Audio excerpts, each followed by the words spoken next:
TNI Nasional Indonesia adalah tulang punggung pertahanan negara yang terdiri dari 3 angkatan utama, yaitu Angkatan Darat, Angkatan Laut, dan Angkatan Udara. Ketiga angkatan ini bekerja di bawah komando seorang Panglima TNI yang bertanggung jawab langsung kepada Presiden Republik Indonesia. Dalam menjalankan tugasnya, TNI tidak hanya fokus pada pertahanan, tetapi juga memainkan peran penting dalam menjaga keamanan nasional serta mendukung kebijakan luar negeri pemerintah melalui diplomasi militer. Ketiga angkatan ini memiliki berbagai korps dan kecabangan yang masing-masing memiliki peran khusus dengan struktur yang kompleks dan beragam ini, TNI memastikan bahwa setiap aspek pertahanan negara terpenuhi secara efektif. Mulai dari pasukan infanteri, unit artileri yang memberikan dukungan tembakan, hingga korps penerbang yang mengamankan wilayah udara, berfungsi untuk menjaga kedaulatan dan integritas Negara Kesatuan Republik Indonesia.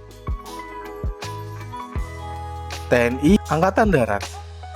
TNI Angkatan Darat merupakan kesatuan terbesar dalam Tentara Nasional Indonesia dan memainkan peran vital dalam menjaga pertahanan serta keamanan wilayah darat Indonesia. Sesuai dengan Undang-Undang Nomor 34 Tahun 2004 tentang TNI, tugas utama TNI Angkatan Darat mencakup pelaksanaan pertahanan di darat, membangun kekuatan militer di darat, serta penjagaan keamanan wilayah perbatasan darat dengan negara lain. Untuk melaksanakan tugas-tugas tersebut, TNI Angkatan Darat terdiri dari beberapa korps atau kecabangan yang terbagi menjadi satuan tempur. Masing-masing korps memiliki fungsi dan peran khusus yang saling mendukung dalam memastikan efektivitas operasional dan kesiapan tempur TNI Angkatan Darat. Berikut adalah cabang korps TNI Angkatan Darat. Pertama, Korps Infanteri adalah satuan tempur terbesar dalam persenjataan ringan yang dilatih untuk serangan jarak dekat. Dipimpin oleh Letnan Jenderal dan berada di pusat kesenjataan infanteri. Satuan ini menggunakan baret hijau. 2. Korps Kavaleri adalah pasukan bantuan tempur yang mampu bergerak cepat dan berfungsi sebagai penyerang kejut atau pendobrak bagi infanteri. Pasukan berbaret hitam ini dipimpin oleh Mayor Jenderal dan berada di bawah pusat persenjataan kavaleri. 3. Korps Artileri Medan adalah satuan senjata berat yang berperan membantu infanteri dengan dukungan tembakan jarak jauh. Pasukan berbaret coklat ini dipimpin oleh Mayor Jenderal dan berada di bawah pusat senjataan Artileri Medan. Korps Artileri Pertahanan Udara atau Arhanud bertugas mengamankan objek darat dari serangan udara. Pasukan berbaret coklat ini dipimpin oleh Mayor Jenderal dan berada di bawah pusat senjataan Artileri Pertahanan Udara. Korps Zeni adalah satuan bantuan tempur yang berfungsi dalam konstruksi dan bangunan perang senjata serta memperluas gerak kesatuan kawan dan mempersempit gerak lawan.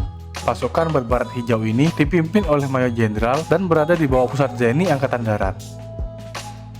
Korps Penerbang. Satuan ini bertugas dalam mobilitas udara seperti pengintaian melalui udara. Pasukan berbaret hijau ini dipimpin oleh Mayor Jenderal dan berada di bawah pusat penerbangan Angkatan Darat.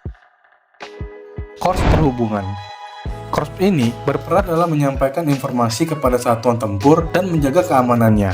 Pasukan berbaret hijau ini dipimpin oleh Mayor Jenderal dan berada di bawah pusat perhubungan Angkatan Darat. Korps Peralatan. Kesatuan ini berperan dalam pemeliharaan dan pengujian kesetiaan dan pengujian kesiapan material alat tempur.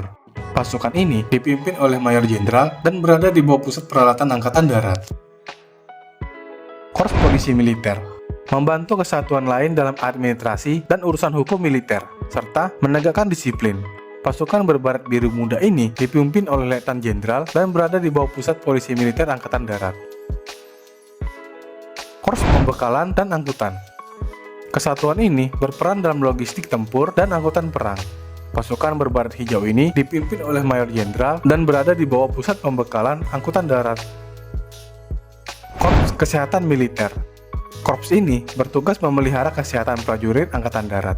Pasukan ini dipimpin oleh Mayor Jenderal dan berada di bawah pusat kesehatan Angkatan Darat. Korps Topografi. Kesatuan ini berperan dalam membuat peta tempur dan mengelola informasi topografi. Pasukan ini dipimpin oleh Brigadir Jenderal dan berada di bawah Direktorat Topografi Angkatan Darat. Korps Keuangan mengelola administrasi keuangan militer. Pasukan ini dipimpin oleh Brigadir Jenderal dan berada di bawah Direktorat Keuangan Angkatan Darat. Korps Hukum. Korps ini berperan dalam pembinaan hukum dan peradilan militer. Pasukan ini dipimpin oleh Brigadir Jenderal dan berada di bawah Direktorat Hukum Angkatan Darat. Korps Ajudan Jenderal. Kesatuan ini mengurus administrasi militer dan urusan internal. Pasukan ini dipimpin oleh Brigadir Jenderal dan berada di bawah Direktorat Ajudan Jenderal Angkatan Darat. Korps Wanita Angkatan Darat merupakan satuan administratif bagi prajurit wanita Angkatan Darat. Pasukan ini dipimpin oleh seorang kolonel dan berada di bawah Pusat Pendidikan Korps Wanita Angkatan Darat. 2. TNI Angkatan Laut. TNI Angkatan Laut adalah satuan matra Tentara Nasional Indonesia yang bertanggung jawab atas pertahanan laut Indonesia. Sebagai komponen utama pertahanan maritim, TNI Angkatan Laut memiliki tugas untuk menjaga kedaulatan dan integritas wilayah laut negara serta melindungi kepentingan nasional di perairan yurisdiksi Indonesia. Dipimpin oleh seorang Kepala Staf Angkatan Laut atau Kasal yang berpangkat Laksamana, TNI Angkatan Laut beroperasi berdasarkan mandat yang diatur dalam Undang-Undang Dasar Nomor 35 Tahun 2004 tentang TNI. Undang-undang ini menetapkan tugas dan tanggung jawab TNI Angkatan Laut termasuk pembangunan kekuatan maritim yang efektif dan efisien serta pengamanan wilayah laut dari berbagai ancaman. Selain itu, TNI Angkatan Laut juga memiliki peran penting dalam melaksanakan tugas diplomasi Angkatan Laut untuk mendukung kebijakan politik luar negeri pemerintah.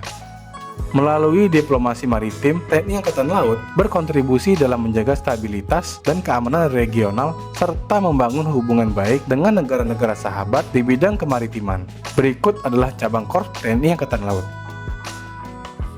Pertama, Korps Pelaut.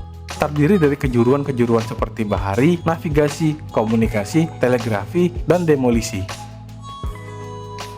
Korps Marinir, satuan tempur yang dilatih untuk peperangan dengan kemampuan menembak dan pengetahuan persenjataan. Terdiri dari intai amfibi, infanteri, artileri, perbekalan dan peralatan.